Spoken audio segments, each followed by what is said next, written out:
This is Derek Favors, number 15 from the Utah Jazz. You're listening to Drive Time Sports with Jordan Buscarini. 3-point game. Harris, pick and roll it. Favors takes a strong and one. Oh my! Watch Derek Favors take a leap right here.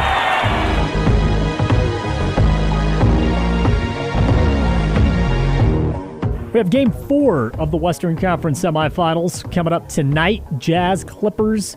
One thing's for certain, the Suns are going to get quite a bit of a break after they swept the Denver Nuggets last night. It is a pivotal game, though, in tonight's series. When you take a look at the way things have gone so far, everything has gone as it should. Utah won their first 2 games at home. The Clippers win the first game at Staples Center. Now they'll look to draw even tonight, or the Jazz will take control. We'll talk about that and more right now with our next guest, Tom Perkins, independent NBA scout and also the founder of HoopCityNews.com. Tom, as always, a pleasure. Good to get you back on. Ready to go. This has been a very exciting time, and with the injuries, it makes it more exciting, or it depletes, everybody's performance. But I think it's going to come down to a real nice finals. Yeah, well, we'll start by talking about the injuries, because going into the weekend, it appeared that the Brooklyn-Milwaukee series was over. And it's somewhat similar to what we saw in the opening round with the Lakers and the Suns. It appeared that that series was over. And we learned yet again that one injury can really change the course of an entire series. And Tom, I don't know if that's always been the case. If you go back over the years, we have seen a lack of parity in the league. You had teams that were dominating 1 through 4. So it would take something pretty miraculous for, we'll say, like a 7 squad. I mean, come on, the Lakers were a 7 seed for crying out loud because of the injuries. I don't know that we've seen anything like this, but one thing is for certain, injuries continue to dictate the playoffs, and it's been very unpredictable because of it. Right. It's been very difficult to kind of forecast things with these kind of injuries because you just as you think, okay, well, this team's got control. That series, that team's got control. This series, they don't have control at all with a man or 2 down. So looking at the Brooklyn Nets, because, again, I mean, I will compare them to the Lakers in a sense. I think Brooklyn was the only team in the NBA where they could afford to lose their second-best player.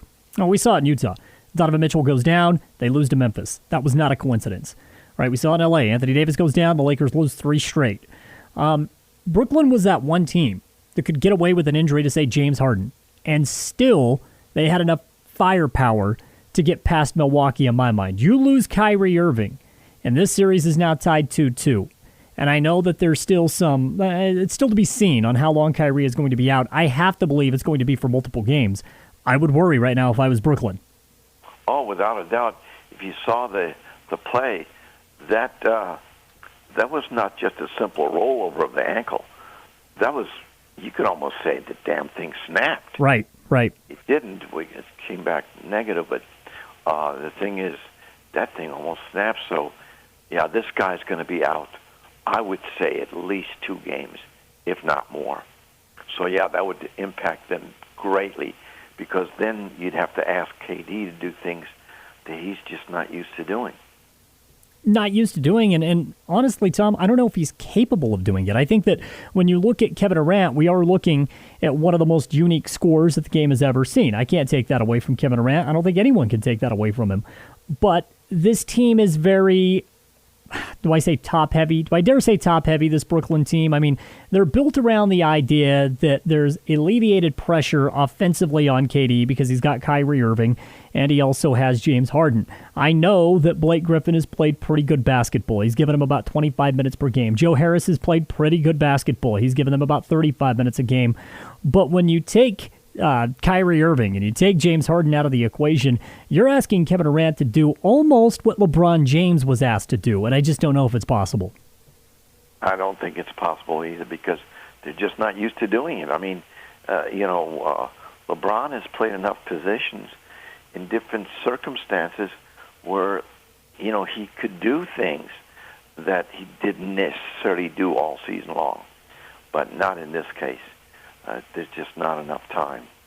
And I think it's important to mention that Milwaukee has played better basketball. After games 1 and 2, that series looked like it was skunked. I mean, Milwaukee was dreadful in game 2 of that series. They come back They did some good things in that 86-83 win. They did some good things in the 107-96 win. So Milwaukee has done some good things. I don't want to make this all about injuries for Brooklyn. It certainly helped, but I think going back to asking KD to do things that he's not really capable of doing, a lot of that has to do with the competition that he's going up against. If you were going toe-to-toe with the New York Knicks, I would look at this and say, yeah, KD can will you to a victory. Again, same conversation with LeBron. There's no way LeBron was going to be able to do it on his own against this Phoenix Sun team. I think it's similar with this Brooklyn squad just based on the competition, because when you look at it front to back, you have Giannis, who was so efficient last time out. I think it was 14 of 26, if memory serves me right. But he's also getting it done on the glass, and of course, he's one of the best defensive players in the game. This is also a franchise that went all in, and Drew Holiday and P.J. Tucker.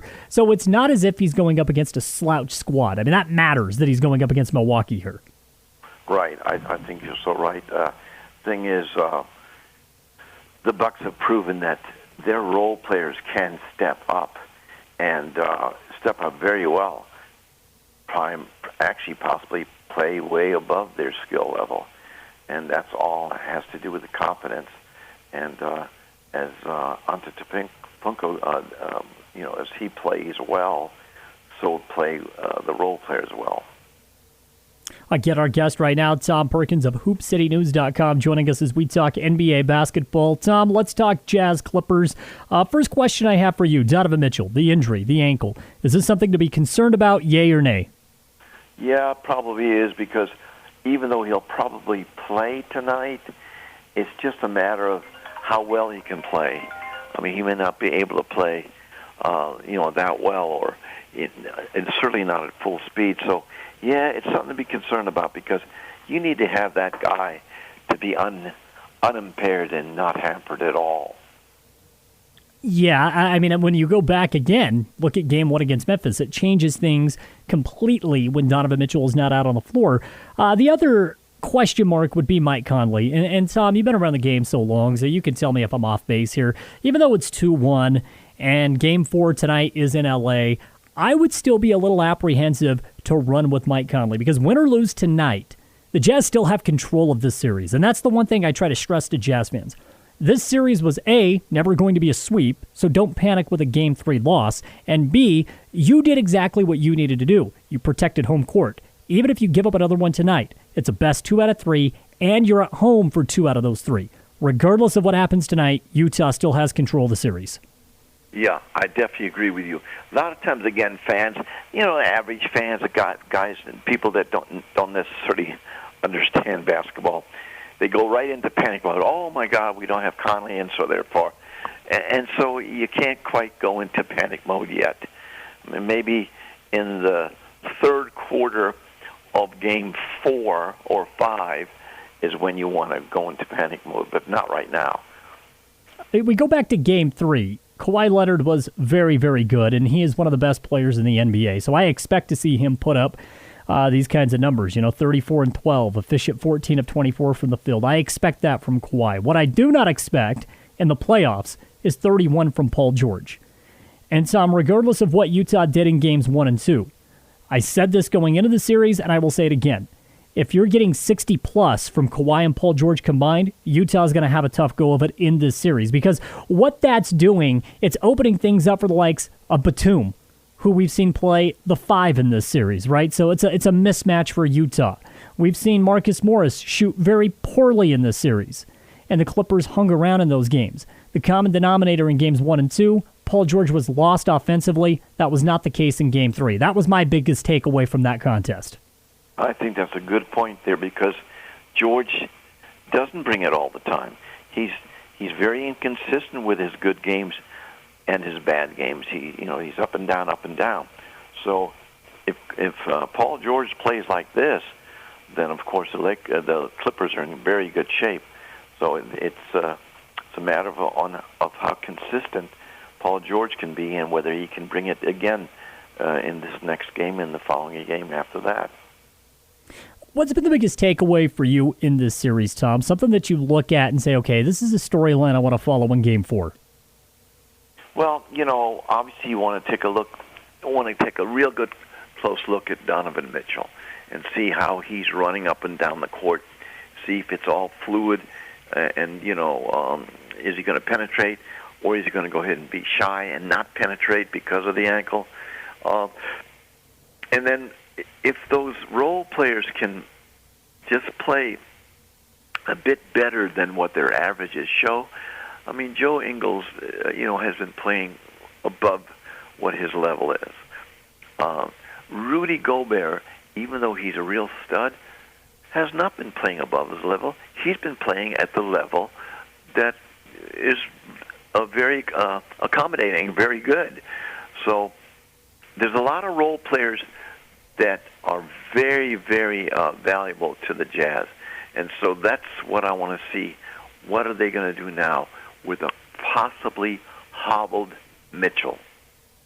Best player in this series coming off of the bench, in my mind, is still Jordan Clarkson, right? And he gives 31 minutes in the loss to the Clippers on Saturday. Still, I believe you're going to see the majority of the offensive production run through him, especially with Donovan a little bit hobbled.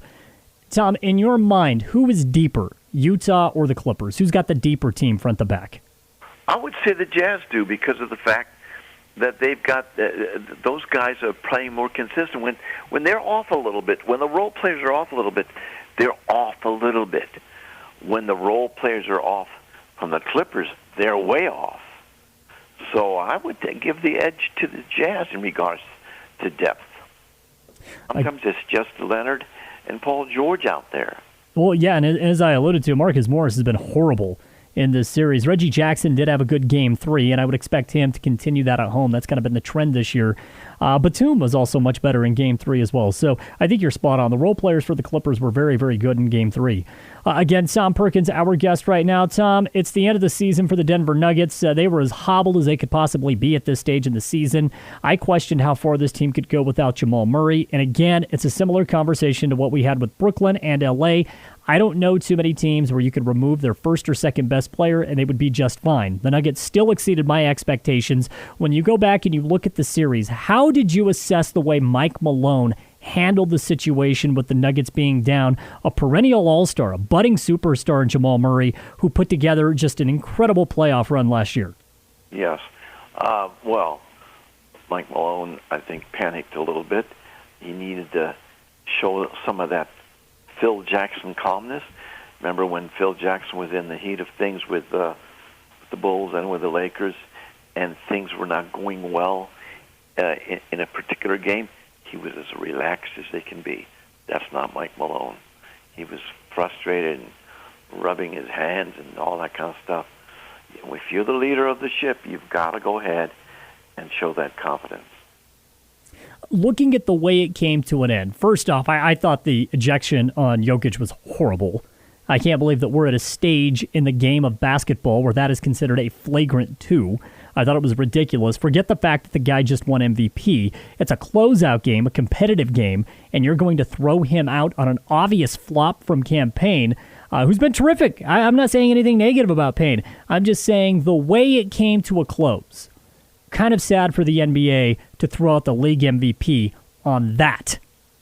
Yeah, I would tend to agree with you by just a tad.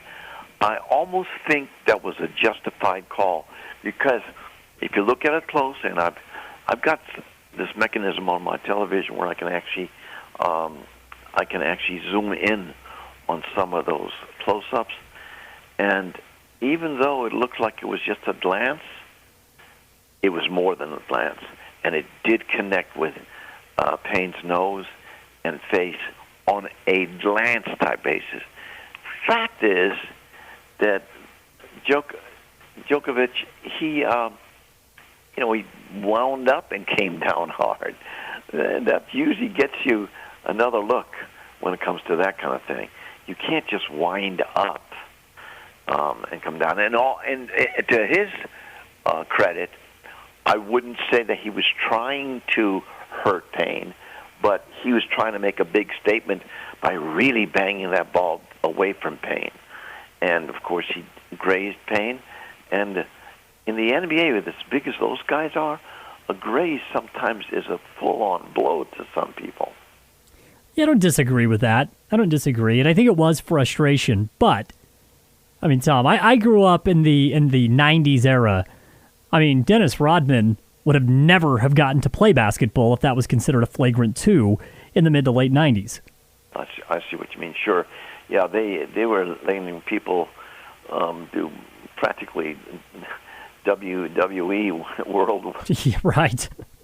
And that was not a problem. I mean, you take a look at the foul with in the Boston series, where when you see the fouls in the Boston Lakers series, man, those are real fouls.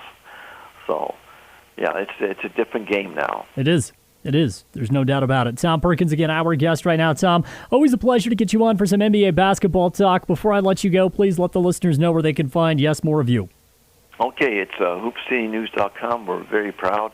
We're in our 11th season now, and we're getting awards year after year as being the best basketball website on the Internet. We won a Gracie Award in Atlanta for the best basketball website, and so I'm real proud of that. And we're getting more and more readership, so I feel really happy about that. And we've got probably the most dedicated and most informed readers of any basketball website.